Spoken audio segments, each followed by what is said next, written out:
Gracias, Gaby. Buenos días con todos.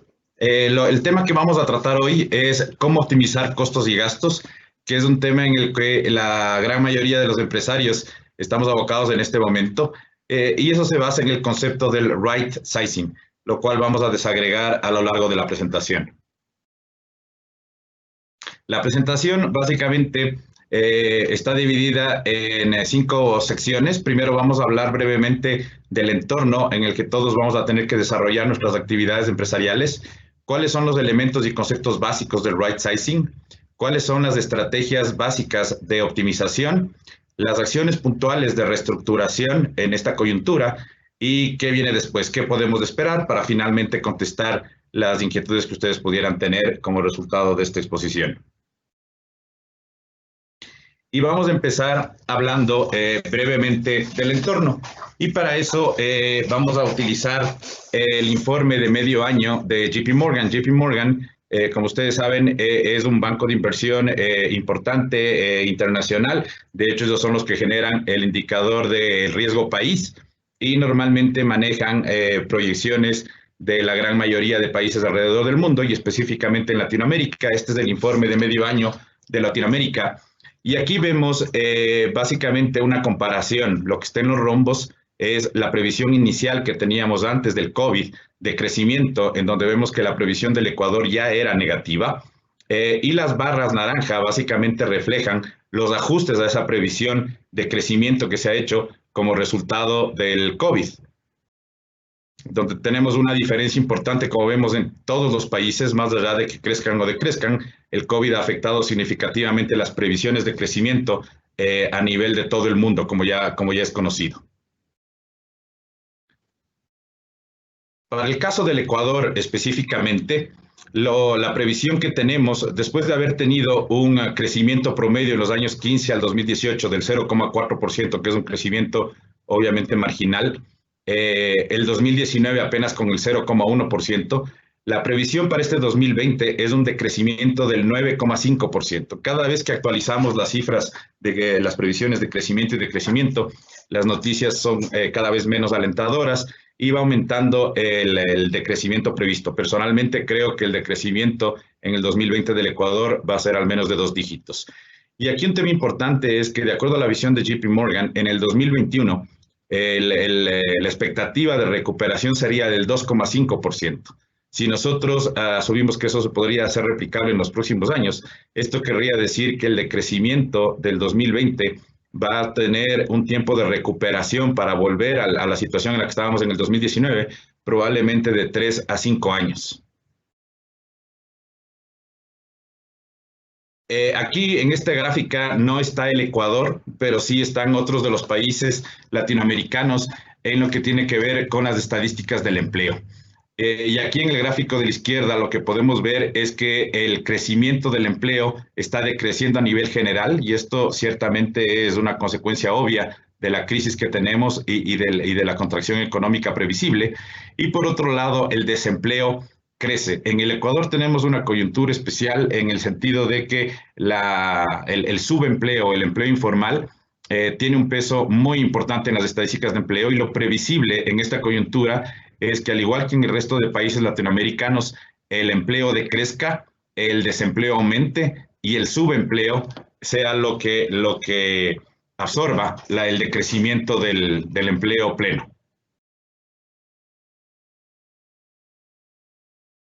En términos de inflación, la previsión que hace JP Morgan es que en el 2020 vamos a tener una inflación negativa de 0,3% y a pesar de tener una cierta recuperación, como lo vimos hace un par de láminas en el 2021, la inflación va a seguir siendo negativa. Es decir, ¿qué es lo que esto nos dice? Es que probablemente la recuperación después de la caída del PIB, del crecimiento, en el año 2020 nos va a tomar entre 3 y 5 años y más allá de esa recuperación probable, en los próximos años vamos a seguir teniendo inflaciones negativas que básicamente lo que nos refleja es un escenario de contracción económica o de recesión.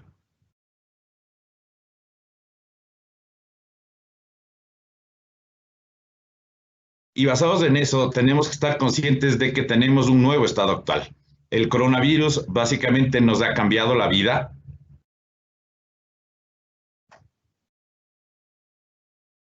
el impacto no va a ser de corto plazo, sino que va a perdurar en el tiempo. En el mejor de los casos, tendremos una vacuna a finales de año y probablemente eso llegue al Ecuador a partir del segundo semestre del 2021.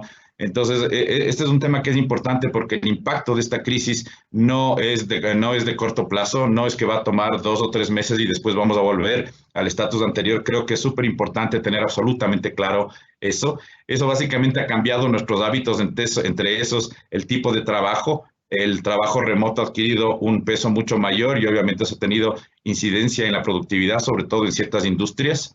Hay empresas que están más cerca o más lejos de lo que es la transformación digital. Eso depende, ahí no hay verdades absolutas, depende en realidad del estatus y de la realidad de cada uno de los negocios. Es claro que vamos a tener nuevos hábitos de los consumidores. La gente básicamente está priorizando el ahorro y está priorizando aquellas actividades o gastos que los considere esenciales a costa de aquellas que probablemente podrían haber sido consideradas suntuarias. De ahí que tenemos sectores que en principio serían ganadores o perdedores de toda esta crisis. Y como vimos en el análisis previo del entorno con las cifras que les presenté, es claro que vamos a tener una reducción de la capacidad de consumo derivada básicamente del decrecimiento económico, de las inflaciones negativas y básicamente por la contracción de la demanda y por el crecimiento, el deterioro, mejor dicho, de los indicadores laborales. Todos estos elementos básicamente van a configurar un escenario de reducción de la capacidad de consumo y es importante para quienes manejamos empresas estar conscientes de que esa es la realidad a la que nos vamos a enfrentar y no es una realidad que se va a resolver en el corto plazo. Básicamente ese es el mensaje que quisiera dejarles en el tema del entorno. Y ahora sí, pasemos a hablar del tema de nuestro webinar del día de hoy, que tiene que ver con el right sizing. ¿Qué es el right sizing?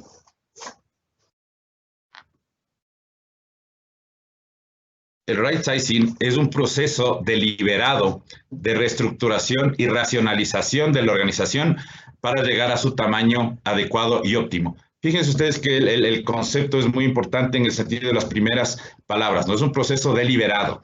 Es decir, no ocurre naturalmente, sino que tiene que haber una decisión gerencial, una decisión administrativa para llevar adelante un proceso de reestructuración y racionalización.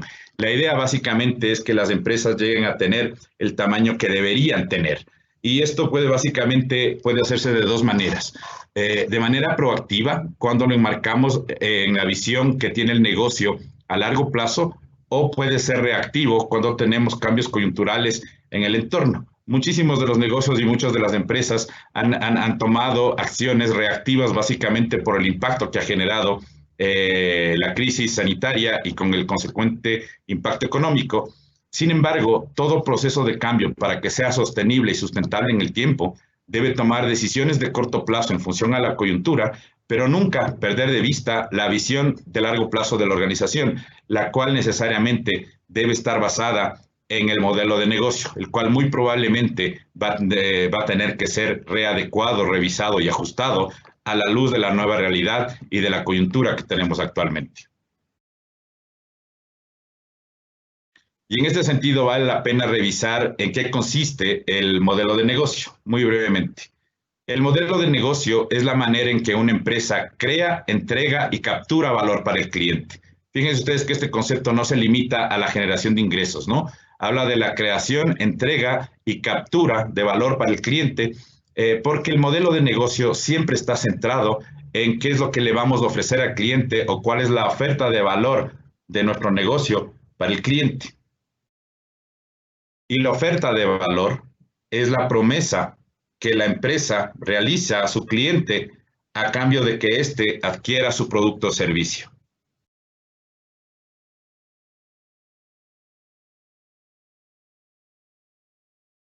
Es decir, es un concepto integral que está más allá de únicamente de los ingresos, sino de qué es lo que yo le prometo a mi cliente a cambio de que compre mi producto y servicio, y obviamente es absolutamente relevante cumplir esa promesa para volvernos relevantes hacia los clientes. Todo modelo de negocio toma como punto de partida esa oferta de valor, esa promesa que yo lo hago a mi cliente, y más allá de la metodología de definición del modelo de negocio que uno quisiera usar, cualquier modelo de negocio debe considerar los siguientes elementos. Son los segmentos de clientes, cómo me voy a relacionar con esos clientes, cuáles son los canales que voy a utilizar para llegar a esos clientes, cuáles son los recursos y actividades clave que necesito para cumplir esa promesa, qué socios o aliados debo tener y cómo voy a hacer mi generación de ingresos y costos y a la larga de mi rentabilidad. Entonces, si ustedes miran, el cliente es el centro de cualquier modelo de negocio, y esto es muy relevante porque en coyuntura, sobre todo en una coyuntura compleja como la que tenemos ahora, debemos enfocarnos siempre en el cliente. Debemos cambiar nuestro enfoque de productos hacia tener un enfoque que esté basado y centrado en mi cliente. En función a eso, ¿cuáles son los principios que debemos tener en cuenta si queremos llevar adelante un proceso de right sizing? En primer lugar, debe estar enfocado en este modelo de negocio nuevo, ajustado o modificado, el cual, si bien toma decisiones, como mencioné, de corto plazo, debe estar anclado a la visión de largo plazo que tenemos de nuestro negocio. Además, este proceso debería estar apalancado en lo que la organización hace bien. Muchos procesos relacionados con redimensionamiento hacen ajustes indiscriminados y no se dan cuenta que probablemente estamos quitándonos la fortaleza. Es decir, debemos tener en cuenta cuál es la mayor fortaleza, qué es lo que mejor hace la organización, para sobre ese elemento crear nuestro modelo de negocio y a partir de eso hacer cualquier proceso de reestructuración o redimensionamiento. Además, debe estar basado en manejo de escenarios realistas, en donde manejemos una serie de alternativas. Creo que todos hemos aprendido en esta coyuntura que los presupuestos básicamente no sirven, los presupuestos que hicimos originalmente, y probablemente muchos de los negocios estamos abocados a ajustar y revisar esos nuevos presupuestos y esos nuevos escenarios, incluso semanalmente, ¿no? Cada semana pueden haber cambios, y en este momento tenemos una coyuntura en la que el primer paso es pasar, digamos, este año tratando de paliar todos los elementos que están conspirando contra el desarrollo de los negocios y de las utilidades, siempre enfocándonos en lo que va a ser nuestra organización una vez que pasemos el primer bache de recuperación. Y para eso es indispensable manejarnos en una multiplicidad de escenarios, de manera de tener la flexibilidad de irnos adecuando a cada cambio que existe. Además, este tema del right sizing es un proceso sistemático que debe involucrar al personal. Es decir, nosotros debemos hacer parte de nuestra gente de este proceso de reestructuración, de manera de que ellos se conviertan en parte de la fuerza del cambio, y en ese sentido tiene necesariamente que haber un plan de administración del cambio y una adecuación de la cultura organizacional hacia este nuevo modelo, en donde vamos a ir ajustando el tamaño de la organización hacia la realidad que tengamos en el mercado, y siempre enmarcados en la visión de largo plazo de nuestro nuevo modelo de negocio.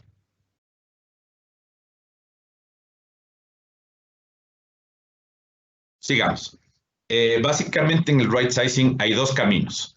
El uno puede ser el downsizing, que es básicamente ajustarnos hacia abajo o a reducir todo lo que tiene que ver con los costos, y el otro puede ser el upsizing. ¿De qué depende esto? Bueno, básicamente depende de cuál es nuestro negocio y cuál es la visión que tenemos de ese negocio hacia el futuro. Normalmente las opciones de downsizing, uno normalmente está o podría estar tentado a simplemente pensar en que hay que reducir. Pero hay negocios en este momento que más bien han tenido oportunidades importantes de crecer.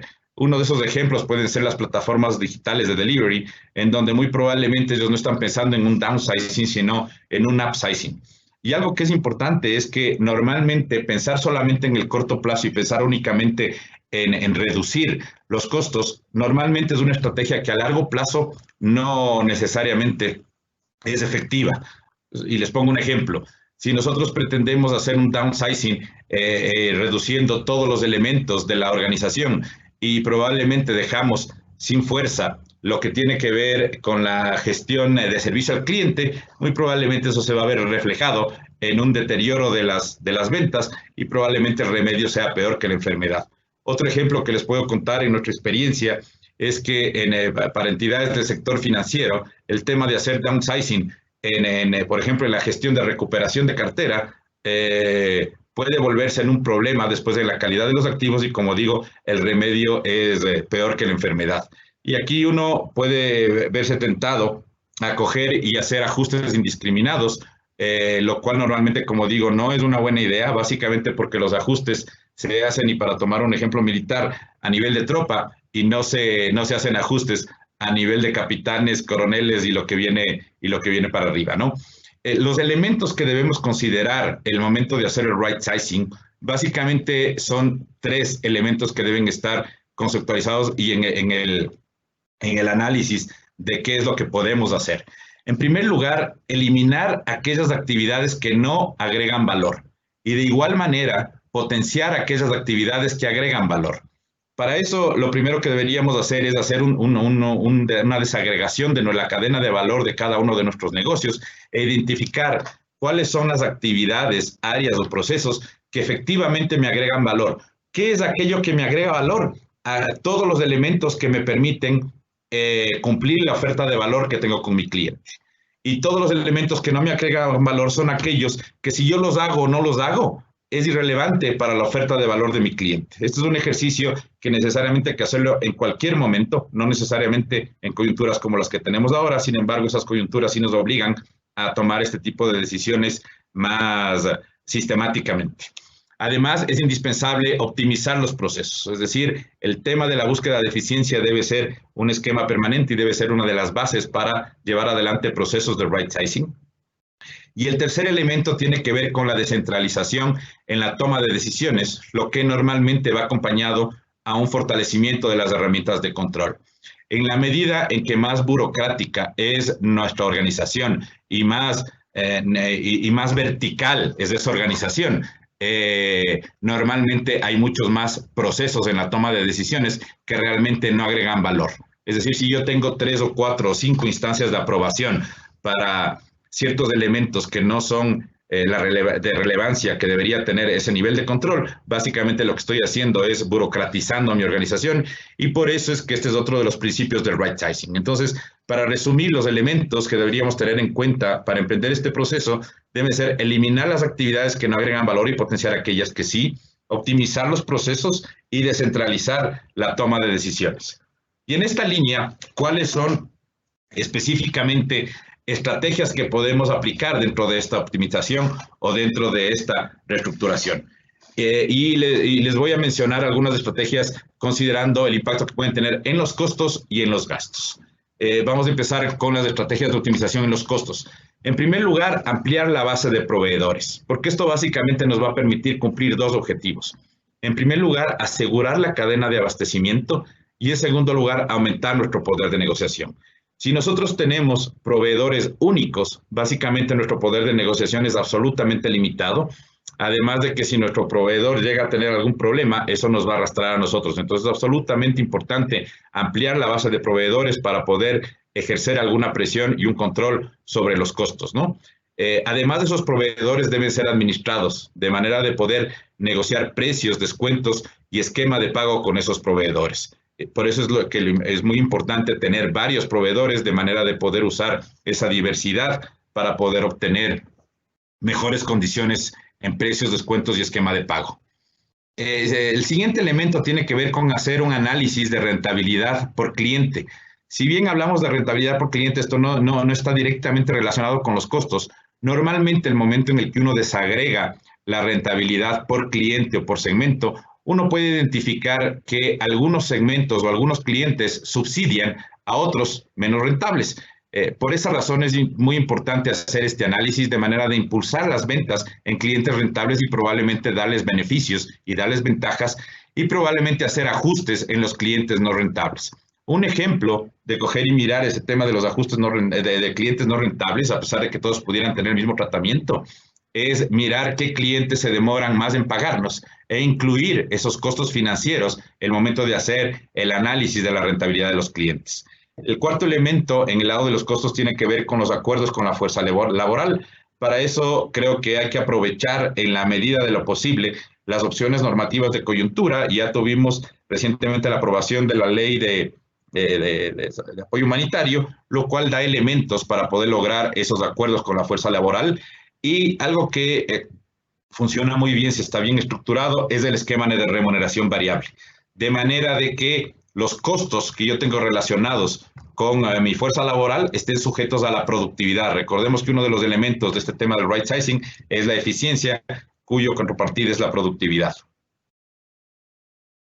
Además, debemos llevar adelante un cambio de la cultura organizacional hacia la optimización de gastos, en donde exista un mandato puntual y específico para reducir los gastos operacionales y probablemente endurecer o ajustar el proceso de aprobación de gastos. Normalmente, cuando no hemos tenido coyunturas como las que tenemos ahora, hay muchos negocios en donde la optimización de gastos, si bien todos la usamos como concepto, en la práctica no necesariamente se lleva a cabo. Además, es indispensable optimizar los activos improductivos y hay dos maneras para poder optimizar esos activos improductivos. La una es venderlos y la otra es usarlos como colateral de un financiamiento, lo cual también ciertamente puede aliviar la presión del flujo de caja que la gran mayoría de negocios tenemos en las coyunturas como la actual. Y finalmente, hay un elemento importante que es identificar cuáles son las oportunidades de mejora a través de hacer un análisis del benchmark con nuestros competidores e identificar las mejores prácticas de la industria. Siempre hay oportunidades de mejora y el tema de compararnos con los demás puede evidenciar en dónde pueden estar las oportunidades de mejora para nuestro negocio. En el lado de los gastos, ¿cuáles son las estrategias que debemos aplicar? En primer lugar, desplegar la cadena de valor para partir de eso poder identificar cuáles son las actividades, procesos y áreas que sí nos agregan valor y aquellas que no nos agregan valor. El concepto es eliminar las actividades, procesos y áreas que no agregan valor y más bien potenciar aquellas que sí nos agregan valor, entendiendo que agregar valor es ayudarnos a cumplir la promesa que le hemos hecho a nuestro cliente, a cumplir nuestra oferta de valor en mercado ajustado nuevo. En segundo lugar, optimizar los procesos. Y para eso creo que hay herramientas muy importantes ahora que nos permiten automatizar los procesos repetitivos. Hay un tema de robótica que está en auge. Muchos negocios están aplicando, sobre todo en negocios del sector financiero, de las telecomunicaciones, pero ya se está masificando hacia temas de retail. Y realmente este tema de la robotización es perfectamente aplicable a cualquier negocio, siempre y cuando tengamos actividades y procesos repetitivos, particularmente aplicables en temas financieros y administrativos, que son actividades de soporte, ¿no? Y que perfectamente pueden ser automatizados. Debemos descentralizar la toma de decisiones, complementando eso con herramientas de control que no nos hagan aumentar el riesgo ni perder nuestro control interno, pero siempre buscando la manera de hacer eso más eficiente. Además, hay que instrumentar indicadores de desempeño, tanto para las actividades del core business o de nuestro negocio principal, como para aquellas actividades de apoyo. Todas las actividades son medibles. El tema está en identificar cuáles son los indicadores que debemos evaluar de manera de, como digo, tener el tema de eficiencia y productividad como una de las reglas básicas para cualquier actividad o departamento de la organización, sea del core business o sea de apoyo.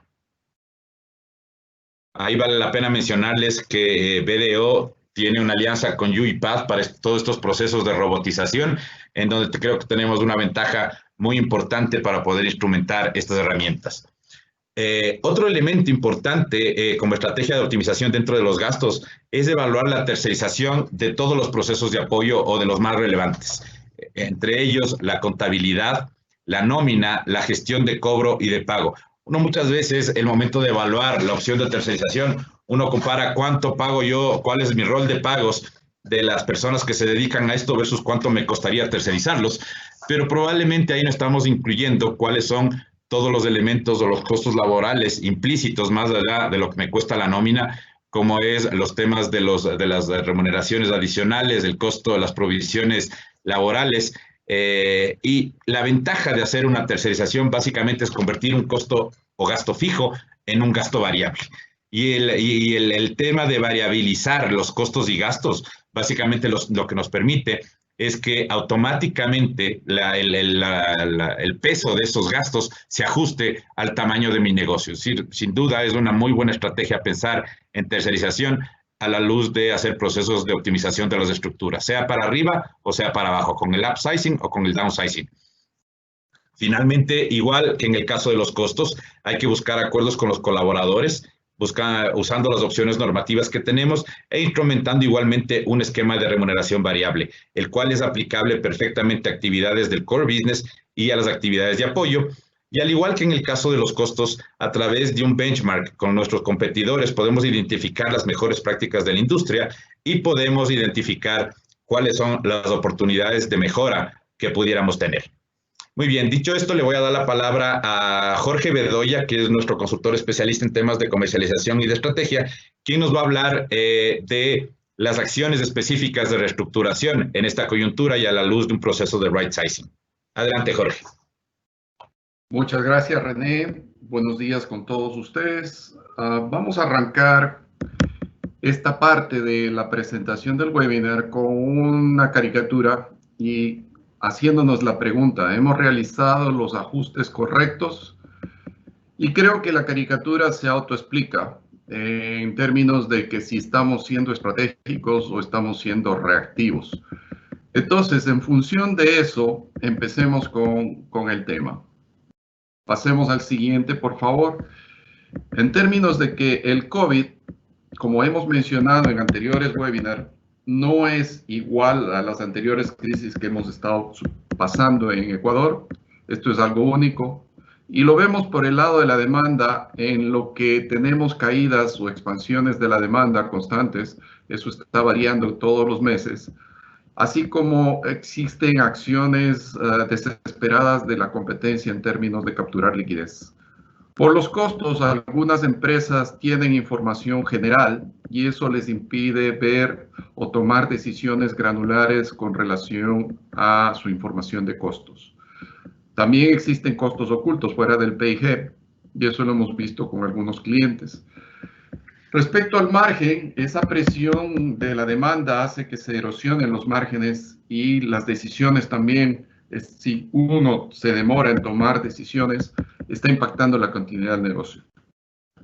Hemos visto que los bancos en este momento están actuando en forma conservadora. También las metas de los ingresos y de las cobranzas no se están cumpliendo, pero existe una presión en lo que es costos y gastos. Si pasamos a la siguiente lámina, por favor, vamos a ver de que en muchas reuniones que hemos tenido con clientes, hemos dicho siempre nuestra posición, que es actuar el día a día, es decir, el 2020, pero pensando en el 2021, y para eso debemos tener una visión. Y por otro lado, tener una estrategia equivocada también significa acumular deudas. La recesión, por otro lado, presenta oportunidades a las empresas que están preparadas. Y hablando de visión 2021, si no la tenemos, es como un barco, como el que vimos anteriormente en la caricatura, sin rumbo y sin un norte fijo. La pregunta que hago a ustedes, muy concreta, es ¿de qué lado ustedes se ubican en su sector? Y puede ser que el sector está afectado o puede ser que el sector está beneficiado, pero ¿cómo se ubican ustedes? ¿Como ganadores o como perdedores?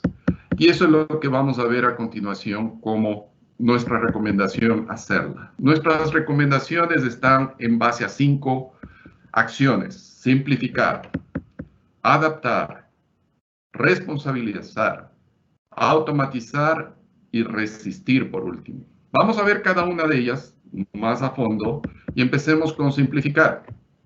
Es la primera acción que recomendamos. Por el lado de los ingresos, ¿qué tenemos que hacer?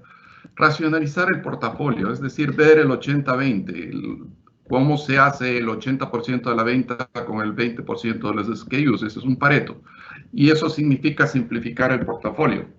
Debemos, por otro lado, revisar si estamos atendiendo correctamente a los segmentos de clientes, es decir, el go-to-market. ¿Hay oportunidades para optimizar ese go-to-market? Esa es una pregunta que tenemos que responder.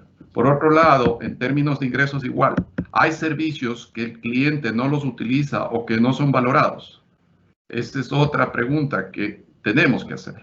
Por el lado de finanzas, tenemos que entrar muy a fondo y cuestionar cada proceso interno en términos de si genera o no genera valor a la empresa. Es decir, está sumando o está restando en función de lo que estamos viviendo. Existe mucha preocupación en términos de que esto lo hemos estado haciendo por todo el tiempo y tenemos esas dudas. Pero tenemos que ser muy honestos y responder esa pregunta.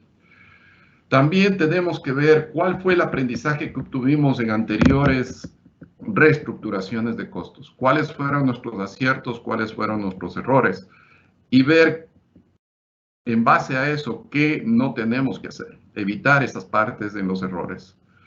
La visión, por otro lado, del 2021 requiere que nosotros le otorguemos recursos y que le otorguemos una estructura, pero eso también requiere que nosotros lo mantengamos simple. Siguiendo con la presentación, en términos de simplificación, en la parte de operaciones, tenemos que tener una capacidad para reaccionar al mercado en forma inmediata. Si tenemos esas caídas y tenemos unos picos acelerados, necesitamos flexibilidad. En el caso del manejo de los inventarios, tenemos que entrar a un manejo ABC en función de la venta. Eso nos permite establecer máximos y mínimos en las bodegas y establecer puntos de reorden en función de la demanda. También, como dijo René, podemos tener outsourcing en logística, pero eso depende de los costos y beneficios.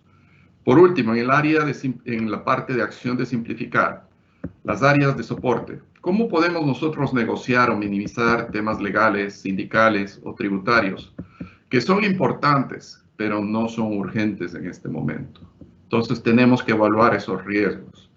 En la segunda acción que nosotros hablamos es adaptar. Y adaptar significa pensar fuera de la caja. Y eso representa de que en muchas de las empresas, sobre todo empresas de muchos años y con unas estructuras grandes, existen silos o reinos internos. Entonces, ¿cuál debe ser? El quitar a esos dueños del poder interno esa situación de comodidad y trabajar en forma conjunta por cumplimiento de metas de la empresa, no metas de cada una de las áreas. También existen nuevas formas de trabajo que nosotros tenemos que explorar y tomarlas. Tenemos que romper los esquemas actuales de supervisión si queremos ser exitosos en esta pandemia. Los líderes tienen que salir de los mandos medios y eso representa que tenemos que empoderarlos, pero también medirles en resultados tangibles. Los talentos internos, y aquí se habla mucho de los que son high performance o de las estrellas, personas que tienen alto rendimiento, tienen que tener un futuro en la empresa y eso requiere que tengan tareas retadoras para ir acelerando su carrera. Sistema, como lo dijo René, el sistema de compensación tiene que ser en función de los logros, no de las horas trabajadas. ¿Por qué tenemos que hablar que solo en el área de ventas existe un componente variable de compensación por los resultados?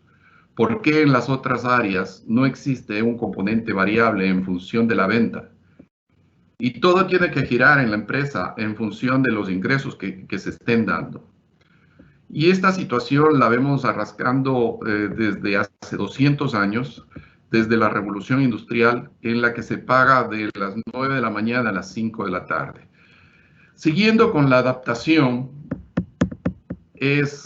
evitemos las reuniones que consumen tiempo y que no llegan a ninguna parte, al igual que justificar quiénes asisten. Las áreas físicas, tenemos que cuestionarnos con esta situación y uno de los reportes que hemos estado revisando en estos días en algunos países es de que las oficinas se están achicando. Las empresas están cuestionando sus espacios y están tomando oficinas más pequeñas. Y muchos gerentes comienzan a cuestionarse esa pérdida de su control porque quieren ver a las personas trabajando. Quieren verlas en esa situación, como les decía, hace 200 años, en la que necesitan ver que están en la oficina y que están trabajando. Pero eso ya cambió. Tenemos que enfocarnos en la productividad, no en las horas que uno trabaja, sino en los logros que gestiona. A la vez de que, por último, tenemos que tener información detallada de costos por marca o por centros de costos para poder tomar decisiones y ver dónde podemos hacer reestructuraciones o dónde podemos tener un poquito de grasa en la estructura. Siguiendo con el tercer tema, perdón, la tercera acción es responsabilizar. Y eso representa de que tenemos que responder por las acciones. Y existirán posiblemente personas que establecerán bloqueos o sobrecargas al resto por ese rompimiento de los hilos o de los reinados. Por lo tanto, tenemos que tener transparencia. Tenemos que tener que cada persona responde por lo que produce, por los logros individuales. Eliminar las organizaciones estructuradas, buscar organizaciones planas y tener las decisiones lo más cercano al frontline o donde el cliente está cerca. Eso nos permite acelerarnos. Ver constantemente los cuellos de botella y eliminarlos. Pero eso significa que los líderes de las empresas, los accionistas, el CEO y los gerentes tienen que predicar con el ejemplo. Siguiendo con responsabilidad, debemos definir en el área comercial que las personas tienen que estar en la calle con el cliente y el resto tiene que apoyar sus acciones. Mientras más tiempo en la calle, mejores son los resultados. El manejo de los proyectos con claros reportes y comunicación de los avances. Pasamos, por tanto, a la cuarta recomendación en términos de acciones. Si podemos pasar a la siguiente lámina, por favor, que es la automatización. Todos los procesos tienen que estar en blanco y negro en este momento para ver si ya los tenemos estandarizados y luego ver cómo los podemos optimizar. Esa es la primera base de lo que es una automatización. El centro de las operaciones, por otro lado, es el cliente y debemos pensar cuáles son los procesos que generan y cuáles son los procesos que obstruyen. En términos de lo que es los sistemas, existen varios sistemas en muchas empresas y múltiples duplicación de ingresos. Entonces, eso es lo que tenemos que evaluar y también ver si estamos desfasados de nuestros sistemas comparado con lo que tenemos actualmente. Los procesos rutinarios, como decía René, no tienen sentido el seguir bajo procesos manuales. Producen errores. Y por otro lado, los procesos automatizados se pueden trabajar en cualquier momento del día y la noche. Para eso necesitamos realizar inversiones que aumenten la eficiencia. Pero eso tiene que estar justificado en un plan de inversiones de corto y mediano plazo versus los resultados. Siguiendo con la parte de automatización, las ventas deben aumentar el uso de la productividad y reacción al mercado. Para eso necesitamos tener utilitarios o apps que nos permitan procesar pedidos, ver la calidad del servicio y sobre todo la retención de los clientes. Estamos, por otro lado, usando la información que tenemos, la vasta información que tenemos de clientes para mejorar su forma de atención y puntos de contacto. Ese es un punto que ustedes tienen que ir evaluando. A la vez de que fomentamos el uso de Analytics para la toma de decisiones, también es otro tema que ustedes tienen que trabajar en esta parte y que recomendamos en la parte de automatizar. Sigamos con el último, pero no menos importante, que es la resistencia. Muchas metas van a cambiarse. Tenemos que ser flexibles, vienen cambios constantes. Y tenemos que, por otro lado, ser muy proactivos y restablecernos rápido de los fallos. Vamos a cometer errores, sí, pero tenemos que ver que esos errores sean mínimos. Y esto es parte de la resistencia. El CEO debe entregar recursos y ver las necesidades durante todo este proceso y acompañar constantemente con comunicación. Fomentar las alianzas para ampliar mercado es otra de las recomendaciones como parte de la resistencia. Y centralizar las compras significa contar con socios comerciales de largo plazo confiables y en varias regiones. no cometer el error que tuvimos en confiar en China como un ejemplo de centralización. Eso no lo debemos volver a hacer. Los nuevos escenarios tienen puntos de equilibrio y rentabilidades. Por lo tanto, necesitamos estar constantemente trabajando con el área financiera y ver las implicaciones, cómo nos impacta en ingresos, costos y rentabilidad. Así que la pregunta que tenemos es, en la siguiente slide, por favor, ¿qué es lo que viene después? Y para eso, ¿cuáles son las decisiones claves que hemos escogido para tener esa visión 2021? Es decir, ¿qué vamos a priorizar?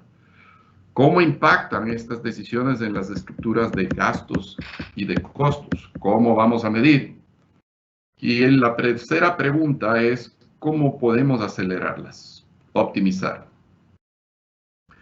El foco es la implementación. Somos muy buenos planeando, pero la mayoría de nosotros fallamos en la ejecución. También debemos introducir al manejo del cambio organizacional. Si no consideramos a la cultura, a los valores que tiene la empresa, vamos a tener rechazos y vamos a tener posibles fallos en esta reestructuración que estamos hablando. En resumen, el barco tiene que seguir su norte por medio de un GPS en el que todos lo conozcamos, sepamos por dónde está, hacia dónde vamos. Y sobre todo, si ustedes se acuerdan de la caricatura con la que arranqué, tenemos que todos estar remando muy duro. Los procesos, todo proceso tiene que ser cuestionado y validado, a la vez de que entramos en un presupuesto base cero, donde tenemos que concentrarnos en generación de valor desde el punto de vista del cliente. Y para eso, ¿qué es lo que tenemos como sumario? Concentrarnos en que la crisis es de largo plazo, que hay varios escenarios y que tenemos que ir ganando pequeñas batallas. No existen los milagros de la noche a la mañana. Los ajustes, por otro lado, son estratégicos y granulares. Tenemos que tener muy claros los planes, pero también las ejecuciones. Y requieren un apoyo interno, a la vez de que tenemos que tener ya preaprobado el escenario B, C, D, hasta Z. Esto requiere que nosotros tengamos un pensamiento de rapidez y responsabilidad, ser muy ágiles en la ejecución, trabajar en equipo y medir los avances. Y por último, debemos pedir apoyo pronto. El reloj está marcando, esta crisis no es igual a las anteriores. Hemos visto situaciones en que muchos empresarios sienten que ya al pasar al semáforo en verde hemos sobrepasado esta pandemia. No es así. Vendrán momentos más difíciles, por lo que tienen que tomar decisiones oportunas. Y